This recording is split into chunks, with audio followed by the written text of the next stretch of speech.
Olá, seja muito bem-vindo. Este é o programa A Vida em Foco. A sociedade tem muitas perguntas. O Espiritismo tem respostas para os desafios da existência humana. Nosso programa levará você a refletir sobre as questões profundas que a vida nos propõe.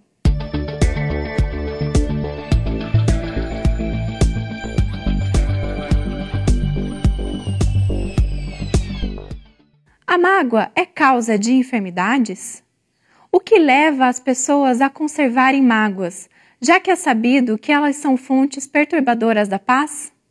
Estas e outras perguntas serão respondidas na entrevista de hoje, que tem por tema o desafio de superar uma mágoa.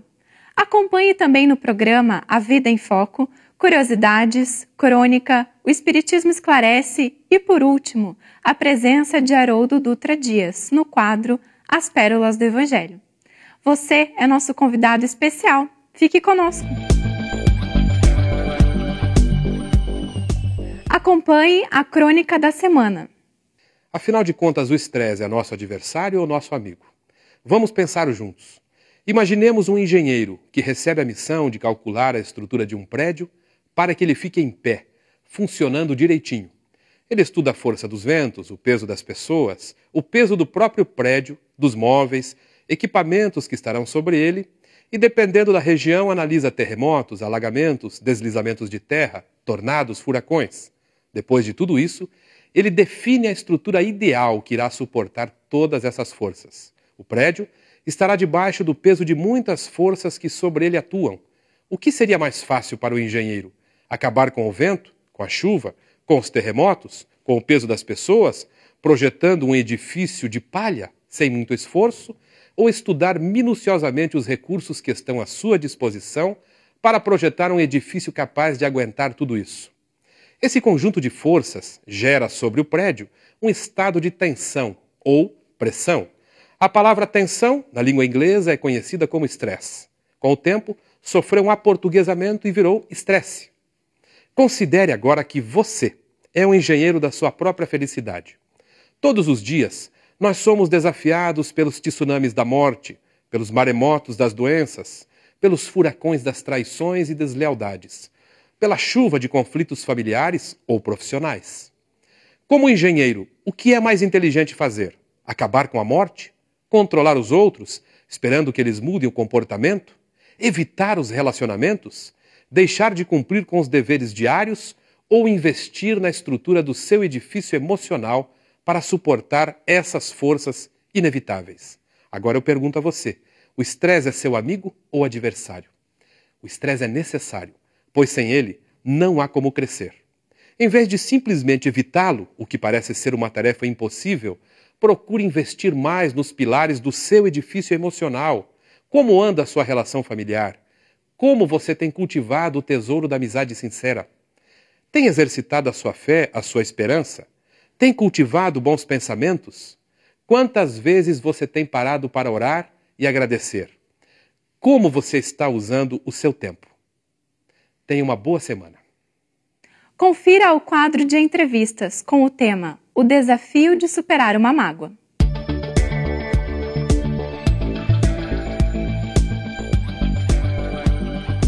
Olá, uma alegria ter você de volta conosco em mais um programa A Vida em Foco.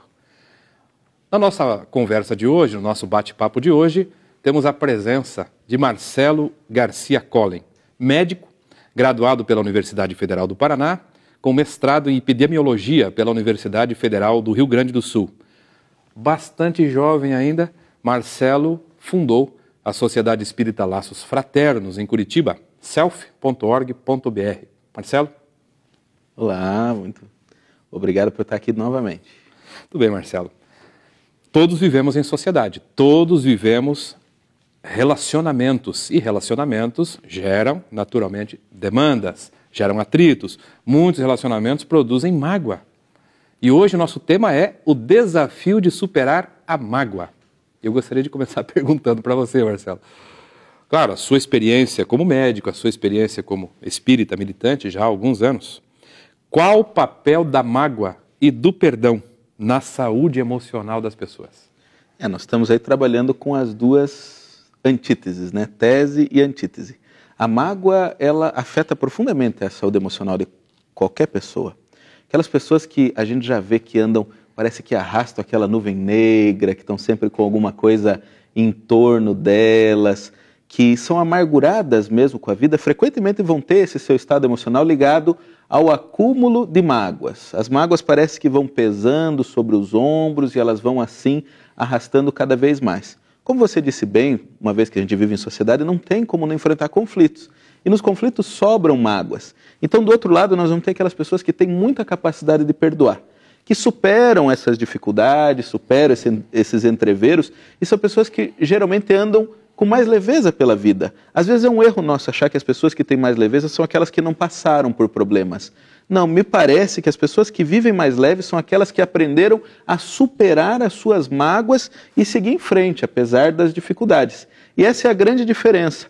Aqueles que se apegam às suas mágoas vivem amargurados. Aqueles que conseguem se livrar, se libertar das suas mágoas, parecem que vivem com mais alegria, mais despertos, mais coloridos com a sua vida. Entendi, Marcelo. Bom, naturalmente você é médico e na sua experiência profissional já observou muita coisa, né? Porque você atende pessoas todos os dias. Existe impacto também na saúde física do indivíduo? A nossa saúde física é um reflexo de como nós estamos espiritualmente, como nós estamos emocionalmente. Alguns autores, um tempo atrás, começaram a tentar traçar alguns padrões. Então, por exemplo, eles disseram que tem pessoas que têm personalidade do tipo A. O que é uma personalidade tipo A? É aquela pessoa explosiva, aquela pessoa agressiva, aquela pessoa altamente competitiva, aquela pessoa que não leva nada para casa. E tem do outro lado algumas pessoas que teriam uma personalidade do tipo B, que são aquelas que são introspectivas, que guardam tudo, que são muito sensíveis, que com qualquer coisa se afetam. E tentaram ligar isso a algumas doenças. Os estudos não são muito conclusivos, mas eu acho que a gente pode afirmar com certa tranquilidade que as pessoas que têm essa personalidade mais de guardar mágoa, elas vão manifestar muitas doenças autoimunes, aquelas doenças imunológicas, que na verdade são o efeito do organismo atacando a ele mesmo. Parece que no corpo acontece um reflexo do que está acontecendo na emoção. A pessoa está brigando com aquele sentimento e o corpo começa a entrar em guerra com ele mesmo. Além dessa ideia das doenças autoimunes, também é comum a gente ver em pessoas que carregam esse pesado fardo da mágoa, desenvolverem doenças crônicas como os tumores, os cânceres, esses desenvolvimentos anômalos dentro deles, que talvez mostrem que eles estão realmente guardando alguma coisa que está ganhando espaço. Tem estudos sobre isso aí? Tem estudos que mostram essa tendência que as pessoas têm, assim como muitas vezes as pessoas se recuperarem de algumas dessas doenças quando elas conseguem liberar algumas dessas mágoas. Então tem alguns autores que estudam basicamente o perdão, como a doutora Robin Kazarian, o Dr. Fred Luskin nos Estados Unidos e outros por todos os lugares. O Dr. Fred Luskin fez um estudo muito interessante. Ele pegou pessoas que tinham passado pela perseguição religiosa lá na Irlanda. Então as pessoas guardavam grandes mágoas que, pelas suas diferenças religiosas, tinham tido a sua família assassinada, tinham perdido o seu posto de trabalho, tinham perdido praticamente tudo na vida. Ele começou a fazer um grupo com essas pessoas e trabalhar o perdão, ver se eles conseguiam superar, deixar para trás essas coisas. E ele viu resultados fantásticos. Pessoas que saíram dos antipertensivos, diabetes controlada, pessoas que deixaram antidepressivos, pessoas que superaram grandes doenças suas a partir do seu trabalho de perdão. Entendi. Então, perdoar é algo positivo pelo que você está falando aí, né? Se é algo tão positivo assim, por que as pessoas não fazem? Essa é a pergunta, porque a gente diz, deixe para trás essa mágoa. Eu acho que no fundo todo mundo tem uma ideia de que perdoar é bom para si, mas a gente não consegue perdoar porque a gente tem alguns ganhos, sim, em guardar uma mágoa. Ganho em guardar mágoa? É, porque eu falei da parte ruim, né? As perdas que a gente tem com a mágoa, mas também às vezes a gente ganha com a mágoa. Quer dizer que a pessoa vê vantagens subjacentes, é isso? Palavra difícil, né? Isso, as pessoas usam a sua mágoa para conseguir coisas para elas. As pessoas muitas vezes controlam os outros a partir das suas mágoas. Na mão, assim? Ela guardando aquilo, guarda a pessoa junto com ela. As pessoas às vezes assumem um certo controle sobre a sua vida e sobre situações. As pessoas podem querer justificar determinados comportamentos que ela tem, e é cômodo daí se asilar naquela mágoa. Não, eu sou assim porque afinal de contas o mundo foi muito ruim comigo, as pessoas foram muito injustas, porque o meu pai fez isso, minha mãe deixou de fazer aquilo. Isso tem muito no consultório, Marcelo, nos atendimentos? Mas não só no consultório, como na rua. Se você conversa um pouquinho mais com a pessoa, mas é fácil de trazer esses Culpa assuntos. dos pais, culpa do governo, da que não me ajuda, culpa dos impostos, das faltas de oportunidade, porque tem um anjo mau contra mim, e todas essas crenças que as pessoas vão trazer. Aquilo que você falou ali anteriormente, de colocar na mão, acontece às vezes nas relações, né, de casamento.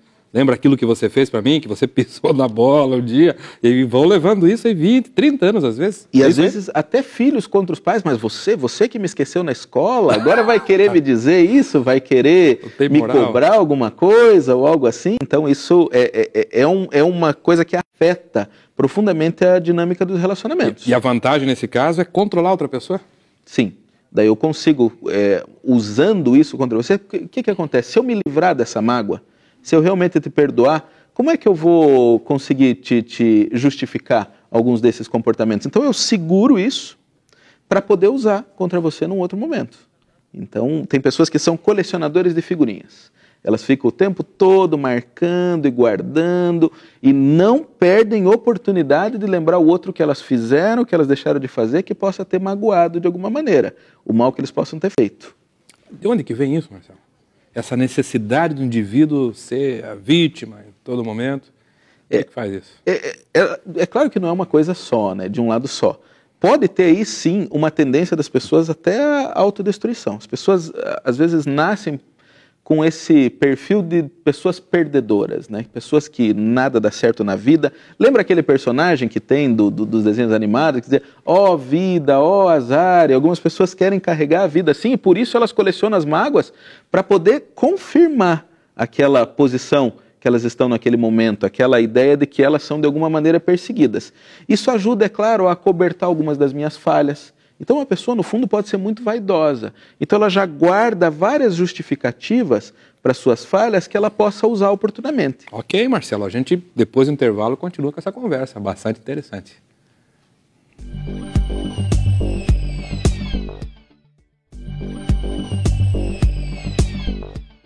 Retornamos agora com a entrevista de hoje, com o tema O Desafio de Superar uma Mágoa. Olá, estamos de volta com o tema O Desafio de Superar a Mágoa. Marcelo, de toda essa conversa boa aí, tem uma questão básica. Qual é o conceito de perdão? Você pode falar do ponto de vista médico, mas eu acho que o conceito que a doutrina espírita nos oferece de perdão é, francamente, extraordinário. Você sabe, Márcio, é interessante você tocar nesse assunto, porque muitas vezes a nossa dificuldade de perdoar está justamente em a gente não entender exatamente o que significa o perdão. Por exemplo, às vezes as pessoas acham que perdoar é esquecer. Não, se eu perdoei, eu não lembro mais o que aconteceu. Isso não é um problema emocional, isso é um problema de memória. Se você esquece o que aconteceu com você, é porque você está com algum problema da memória. Especialmente porque as mágoas têm um conteúdo emocional muito forte, a gente não vai esquecer. Não vai esquecer daquele dia, daquilo que aconteceu. Então esquecer não é uma questão de esquecer na memória. Esquecer a mágoa é abrir mão daquele sentimento negativo. Esquecer a ofensa é esquecer aquele produto, aquele resultado enorme que causou dentro de mim aquele evento que a pessoa teve contra mim. Então, quando eu falo assim, eu preciso esquecer a ofensa, não é esquecer o fato da ofensa que aconteceu. É esquecer, é deixar de lado aquele conteúdo negativo todo que ela gerou. Outro problema que tem com relação ao conceito do perdão é que algumas pessoas acham que assim, não, se eu perdoar o Márcio, eu estou dizendo que é certo aquilo que ele fez para mim. Isso é um equívoco também. Considerar certo ou errado o valor que aquela situação teve para mim, de maneira nenhuma vai afetar a minha capacidade de perdoar ou não, porque senão eu sempre ia usar a tábua da lei. Iam ser imperdoáveis qualquer coisa que fosse contra aquilo que tinha sido combinado na relação com outra pessoa. Então, às vezes, eu considero me traindo. Eu vou estar concordando, ou que a pessoa, então, está quite. Ela não tem mais nenhuma responsabilidade sobre aquele erro que ela cometeu se eu perdoei. Eu acho que é mais fácil a gente pensar nisso quando a gente está lembrando no nosso lar. Pequenas coisas do dia a dia, né? Um filho que quebra um vaso. A gente não esquece que ele quebrou o vaso. Inclusive, a gente pode até usar dessa situação alguma outra vez para ensinar alguma coisa para ele. Mas eu esqueço a ofensa, eu deixo de lado aquele peso, aquele rancor e aquelas dificuldades todas para isso. O fato de eu ter deixado isso de lado não quer dizer que ele pode quebrar o vaso que ele quiser na hora que ele quiser. Ou que ele talvez não tenha que fazer alguma coisa para reparar aquilo que ele fez, se a gente já tinha combinado isso anteriormente. Então, perdoar é uma questão de coração. Perdoar não é uma questão aqui da cabeça, perdoar não é uma questão jurídica ou de justiça, perdoar é uma questão de transformar o nosso sentimento. Quando eu estou falando em conceito de perdão, é conseguir transformar todas aquelas negatividades, tentar extrair o que haja de positivo, neutralizar aquilo que não tem utilidade nenhuma e seguir em frente. Perdoar, então, é conseguir deixar para trás aquele saco de pedras que nos arrasta, aquela dificuldade que nos traz mau humor, que nos traz desgosto, que nos traz amargura diante da vida. Então, perdoar é uma sublimação de um sentimento. É por aí que a gente deve ir olhando a ideia do perdão. Uma vez, Marcelo, eu acho que você estava nesse evento até, nós ouvimos um médico, companheiro nosso da cidade de Belém, no Pará, falando a respeito de perdão e evocando um conceito naturalmente baseado na etimologia da própria palavra. Perdão vem do latim perdonare. Então ele nos lembrava que pernoitar é passar a noite inteira, perfazer é fazer integralmente, percorrer é correr todo o caminho. Perdonare significa doar-se por inteiro. Essa capacidade de, além de transformar esse saco de pedra em flores, talvez, né? Mas de estabelecer uma ponte de reconciliação, porque às vezes parece que, né, mesmo você perdoando alguém de coração, o outro não consegue restabelecer essa conexão. Então nós vemos muitas mães, por exemplo, com filhos ingratos, visitando esses filhos no presídio, muitos deles se tornando criminosos, né? E as mães estão lá aos finais de semana, a gente fica pensando que sentimento é esse que faz com que as pessoas, e os pais que são tratados também com ingratidão. É por aí? Não, agora eu vou te dar mais uma ideia dentro disso ainda, que é bem interessante. Porque quando a gente está falando de se dar integralmente, também a gente cai um pouco naquele caminho de amar o inimigo, não amar o inimigo, se o amor que eu tenho por inimigo é igual ao amor que eu tenho por um amigo e coisas desse gênero. No perdão também tem um raciocínio muito interessante que a gente pode fazer. Quando a gente está perdoando de fato a pessoa, a gente está abrindo mão da nossa sanha de justiceiros. Quando eu estou perdoando a pessoa, eu estou dizendo assim, não vou ser eu que eu vou te cobrar. Então, no fundo das contas, quando eu consigo de fato perdoar uma pessoa, partindo do pressuposto que nós já falamos, que eu não estou concordando com o que ela fez, que eu não estou achando que é certo, que eu não estou liberando ela do erro, na verdade, eu estou entregando isso nas mãos de Deus. Então, a pessoa, para conseguir perdoar, ela tem que ser capaz de sair do mundo, às vezes mesquinho, egoísta. Está percebendo? Às vezes a pessoa que guarda a mágoa, ela é egoísta. Ela acha que ela que teve todo o seu direito ofendido e que ela que vai buscar a reparação. Não. Para eu conseguir sair desse circuito, eu tenho que colocar Deus, a providência divina, a justiça divina dentro dessa roda. Então, quando eu perdoo, eu estou admitindo que Deus sabe o que vai acontecer. Se tiver que acontecer uma cobrança, vai ser feita. Se não tiver, também vai ser. Porque daí eu não preciso ficar eu contando se Deus está cobrando ou não. Porque tem algumas pessoas que dizem, tudo bem, eu vou deixar Deus, mas eu vou ficar observando se Deus vai cobrar mesmo dessa pessoa ou não aquilo. Então, eu abro mão disso. Né? Eu coloco nas mãos de Deus. Isso serve para muitas coisas na nossa vida, né? A gente colocar as consequências das nossas ações nas mãos de Deus, essa entrega, que é no fundo o significado da fé mesmo, de se deixar conduzir por Deus. Então eu coloco em Deus as cobranças, como eu coloco em Deus as felicitações para a vida dos outros e para a minha própria vida. E daí eu queria chamar, quando a gente está falando em perdão, também a ideia da oração dominical, né? Perdoa, Pai, à medida que eu perdoo. Você vê que interessante que essa é uma conversa que a gente faz com aquele Deus que tem dentro de cada um de nós. À medida que eu vou perdoando, eu vou recebendo perdão. E daí nós temos uma sobreposição interessante entre rancor e culpa. Certamente que a culpa vai ser um mote para um outro programa nosso. Mas à medida que eu vou me liberando da mágoa, eu também consigo me liberar da culpa. Se eu consigo perdoar o outro mal que me fez, eu consigo também começar a me perdoar pelos males que eu fiz. Isso tudo está nesse caminho da entrega a Deus. Muito bem, Marcelo, deixo para você as considerações finais, né, me ficou aí também clara a ideia de que o indivíduo que não perdoa revela uma rebeldia, uma revolta em relação a Deus. E que também um sistema de crenças faz muita diferença nessa hora. Faz muita diferença. Eu acho que só realmente aqueles que se alicerçam na fé, aqueles que estão em paz de consciência com Deus e consigo mesmo, é que conseguem perdoar e superar esses grandes obstáculos do caminho. Valeu, Marcelo, muito obrigado. O tempo é limitado. Seguramente nós vamos retornar aos temas que ficaram aí pendurados, né? Culpa, arrependimento. Muito obrigado a você que nos acompanhou nesses minutos. Se você tiver dúvidas, sugestões, críticas, propostas de temas, contato@vidaemfoco.com.br, porque a sociedade tem muitas perguntas e o Espiritismo tem respostas profundas para a solução dos nossos diversos conflitos. Acompanhe o quadro O Espiritismo Esclarece. Tenho certeza que esta também é sua dúvida. Alguém me perguntou: devem os filhos proteger os pais? Respondo à luz da doutrina espírita: sem dúvida nenhuma.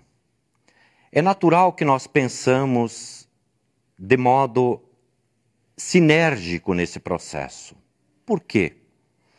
Porque não deixamos de ser espíritos e os filhos que os pais recebem no lar, é natural que deles se ocupem nos primeiros estágios da vida, porque os pais são os educadores natos e devem levar os filhos neste processo de educação, de sustento, de proteção, até que eles adquirem a fase adulta e possam conduzir a sua vida de acordo com as suas possibilidades.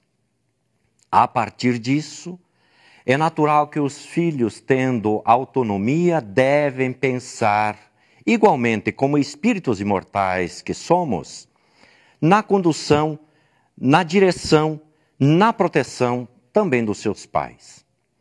Quando tratamos de espíritos que se reúnem no lar, é natural que precisamos entender que a reunião no lar, em torno de uma família, não é um fato inconsequente. Todas as criaturas possuem laços entre si. Os pais que recebem no lar os seus filhos possuem responsabilidades. Por sua vez, os filhos que também adentram ao lar possuem responsabilidades em relação aos pais. Disse no início que somos todos espíritos. Pensar sistemicamente faz parte, porque hoje estamos na condição de pais, logo também somos filhos. Os que são nossos filhos igualmente poderão ser pais no futuro. Sob o ponto de vista espiritual, amanhã, no futuro, numa próxima encarnação, o que é filho hoje pode ser o pai de amanhã. E o que é filho, o que é pai hoje, naturalmente poderá ser o filho de amanhã. Então, sob esse aspecto de que somos almas imortais e que nos encontramos não só sob o ponto de vista da hereditariedade do corpo, mas estabelecendo laços que se fundem sob a ótica espiritual, ambos, pais e filhos, uns devem cuidar dos outros. Sobretudo os filhos, quando os pais adquirem idade elevada, deles é natural que precisem da atenção dos filhos. Pense nisso. Ótima semana. Agora, na presença de Haroldo Dutra Dias, as Pérolas do Evangelho. Olá, pessoal. Bem-vindos a mais um episódio do programa Pérolas do Evangelho. No episódio anterior, nós comentávamos sobre uma expressão bastante curiosa nos Evangelhos, Reino de Deus. E hoje, dando sequência ao tema, nós falaremos sobre outra expressão também ligada a Reino de Deus, ou Reino dos Céus. Porque Reino dos Céus e Reino de Deus são expressões sinônimas. Deus era visto como puramente espiritual e o seu governo como um governo puramente espiritual. Daí a referência ao Reino dos Céus, um reino que não era da terra, que não possuía os elementos materiais. E esse reino possuía o seu jugo. O jugo do reino de Deus, ou jugo do reino dos céus, era também uma expressão muito utilizada na época. O que significa jugo?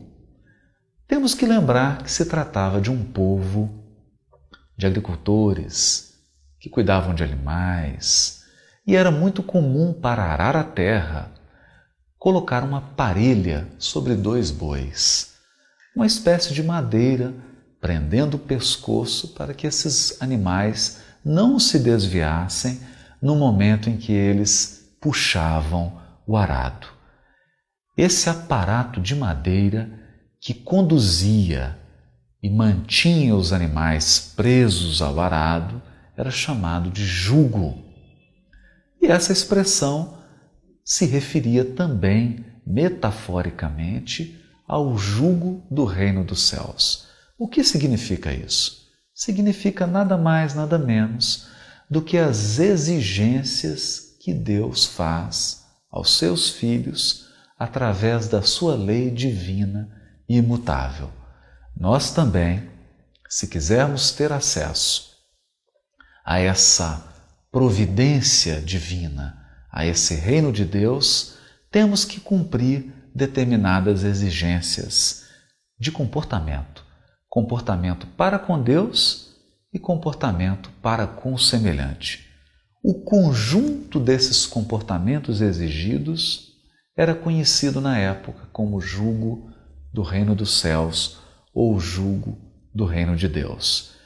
E há então uma expressão que se tornou muito conhecida, que é aquela quando Jesus diz: o meu jugo é suave, o meu fardo é leve. Ao trazer uma revelação da lei divina, um novo aspecto da lei de Deus, Jesus diz que o seu jugo é suave. Diz jugo porque deixa claro que há exigências, mas também faz questão de frisar que é suave, porque se tratam das exigências do amor. E o amor é sempre suave, é sempre brando e sempre enche o coração de delícias e de alegria. Obrigada pela sua companhia. A Vida em Foco volta na semana que vem. Aguardamos você mais uma vez. Você também pode ajudar a produzir o nosso programa. Participe! Mande suas sugestões para contato@avidaemfoco.com.br. Até semana que vem.